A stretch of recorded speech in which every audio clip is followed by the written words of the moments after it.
Lake George Battlefield Moments, a production of the Lake George Battlefield Park Alliance, preserving our area's incredible history.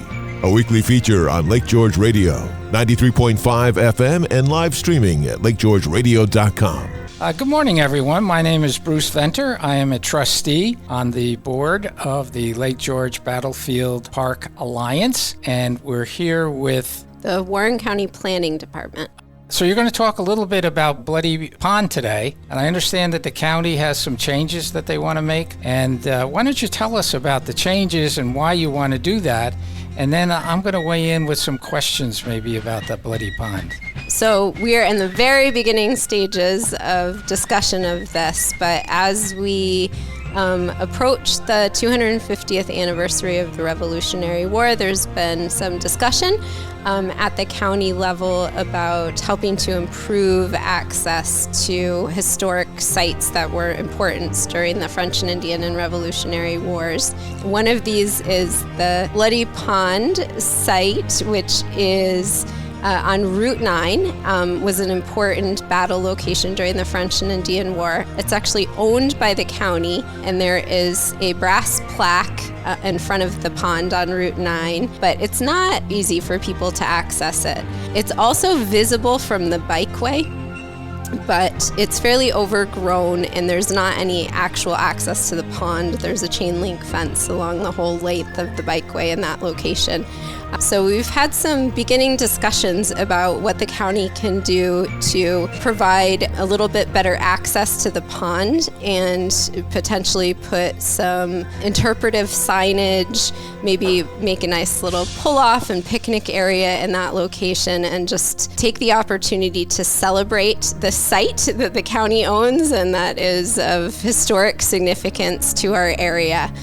Currently, the planning department is working with a consultant to do a multi-use trail study of both the Warren County Bikeway and the Feeder Canal Trail. And so we have some engineers who've been working on evaluating the trail, making suggestions for improvements. One of the recurring themes that has come up is to do some better wayfinding along the bikeway and to add some additional amenities. So this kind of project falls right in line with the goals of that study, and we're hoping that we'll be able to get some improvements in place as we go into 2026 and the 250th celebration. Okay. There's a little bit of a controversy about the location of Bloody Pond. There's the Bloody Pond that's on Route 9 with the sign and the old stone that has the plaque on it. And then off of the bikeway, there is another sign that says that Bloody Pond would be to the left if you're going south. And that was done according to a report done by Tom Nesbitt, did it a number of years ago, where he was claiming that Bloody Pond was not on Route 9. How is the county going to deal with that controversy? Are you going to get into it at all? Are you going to mention it? What's going to really happen? I'd like to know, Yeah, I'd like to know too. TBD. I would imagine that we may, discuss that in any interpretive signage that we put up. But we're just in the very beginning stages of this process right now. So I'm sure we'll be engaging historians. We have regular contact with Tom Nesbitt, so I'm sure we'll get him to weigh in as well as we move forward. And we had a wonderful article in the newsletter of the Lake George Battlefield Park Alliance by one of our other trustees, Russ Bellico, who is adamant that the Bloody Pond is on Route 9. So I hope that the county officials look at that article and analyze that in the course of your discussion. Yes, we'll definitely take a look at it. Well, good. I guess Bloody Pond is in good hands. Thank you very much. What do you plan to do with Colonel Ephraim Williams' monument? So that location is a monument commemorating the death of Colonel Williams, who was killed in the French and Indian War and who left money that went on to found Williams College. It can be accessed from Route 9. Again, there's a pull-off and a little parking area, a little bit safer than the Bloody Pond access. People can walk down to view the monument. In the past, people could also walk up from the bike trail. It's about a quarter of a mile uphill from the bike path to reach the monument. But in recent years, that trail had fallen into disrepair. So a couple weeks ago, with the help of John Denuzzo, we got, and the Warren County Historical Society, we got together a group of volunteers, also some volunteers from the Whippoorwill Motel, and we spent an afternoon cleaning up that trail. And our Warren County Parks and Rec Department added some signage to help people locate the trail from the bikeway.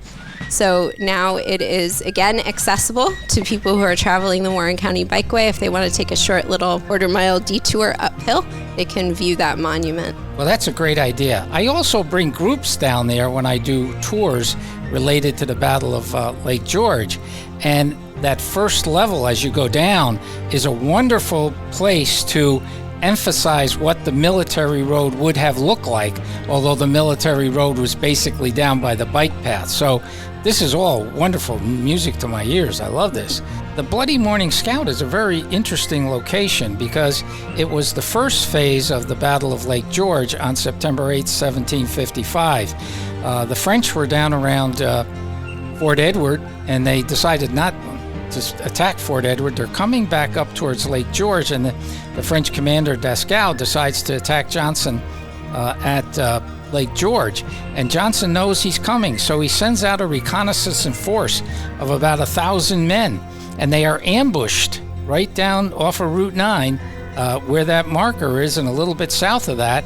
And Colonel Williams is killed, and a number of his men are killed and wounded, and they come scurrying back to Johnson's camp at Lake George, and he fortifies the camps quickly, and then he fights the French, and he is able to resist the French attacks. The French commander is wounded and captured, and it becomes a great victory for Sir William Johnson. He becomes Sir William Johnson as a result of it. Lake George Battlefield Moments, a production of the Lake George Battlefield Park Alliance, preserving our area's incredible history. A weekly feature on Lake George Radio, 93.5 FM, and live streaming at lakegeorgeradio.com. If you have any questions regarding Lake George Battlefield Moments, email info@lakegeorgebattlefield.org. And tune in every Saturday morning at 9:45 for Lake George Battlefield Moments.